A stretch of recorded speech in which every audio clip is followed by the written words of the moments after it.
every year is a great year. It depends on how you actually look at the potentials and opportunities that are given to you.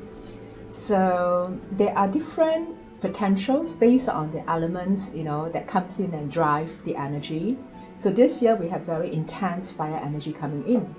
I think this is going to be a very exciting year because you will have an experience that you never experienced in your previous years. So do not waste this year doing nothing, or waste this year slipping away or remain status quo. Be on the lookout for all the changes that are taking place. So like for example, right now we look at fire energy, we are also looking at AI, we're looking at energy, we're looking at anything that's combustible, we look at aerospace, we look at all of that. So whatever that's going on in all these sectors, that is coming out with new innovations, this the best time for you to learn, the best time for you to be on the lookout. Then of course the recent news about precious metal like gold and silver making its high. Then I was often being asked, then is it too late to enter the market? Is it too late to even accumulate anything in your portfolio? So my take is, do your due diligence. Make sure you have some of it. If you don't want to miss out, because as far as I'm concerned, I think there's still more upside. Where the precious metal is concerned, there is demand and there's upside.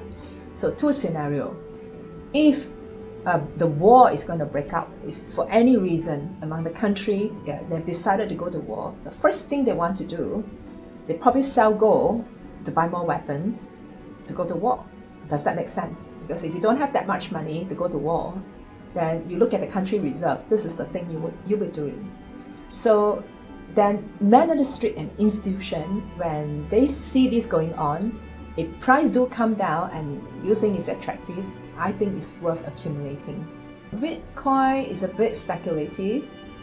For the longest time over the years, I refuse to forecast Bitcoins and cryptocurrency because it doesn't have fundamental. I don't have the fundamentals to read into it to see its behavior and performance.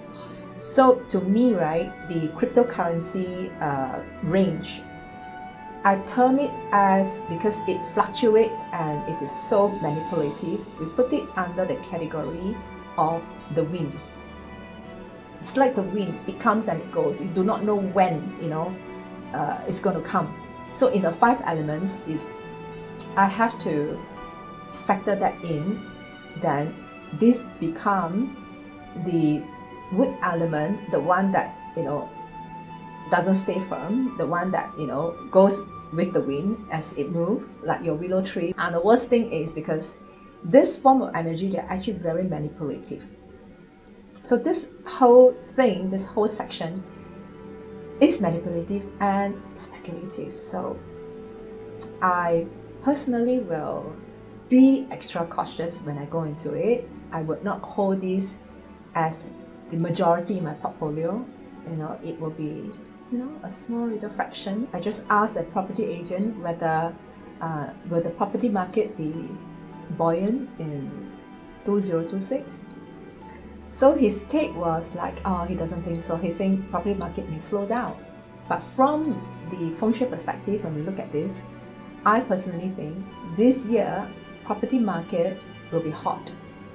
The price will go up.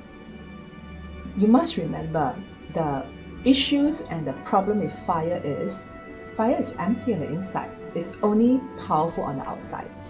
So also beware of deceptions. So do not get carried away, like something look too good to be true. Please do your due diligence. The energy is very exciting because fire is a very exciting energy anyway. There's lots of passion, there's lots of momentum, there's lots of volatility, a lot of very explosive kind of news. Will we potentially end up having war? There's one high chance. But some countries are still having war. They have not stopped the war. The question here is, will US go to war? With the countries that they're targeting, who are not, submitting themselves to the way they want things to be. So if I see this from the feng shui perspective, with the star number 3 landing there, it shows a lot of chaos. It shows a lot of potential for fight to take place. But at the same time, there's also relationship they're trying to build. Because the interesting part about this energy pattern in this year is there's this combination where we call it like the perfect 10 combination. So in the West, it's underlying energy is number 7, and the star that comes in terms of yearly star is a star number 3. So when these two meet, right, it actually presents this potential, what we call the perfect 10. When we see this, we see that yes, people in that region want to make friends, they want to have alliance, they want to, connect. But because the star number 3 itself is a wood star entering into a metal palace, there is also conflict. So if we look at what had already happened, in the recent time, then the question here is, are they going to war? Because they threaten to do that. So this is one potential that's hanging in the air. So you say, with fire energy driving the situation, how can one actually see things clearly when you're hot on fire? Yes, when energy that's so hot like that, it's very difficult for a person to stay rational. When fire is so intense, the other element that will be deprived would be water element. And water element is the one that help one to gain knowledge, that help one, to have the wisdom, to stay collected. But in this case, water and fire is having conflict. So with fire being so strong, then we say it's going to weaken wood energy, weaken the water energy, and the metal energy.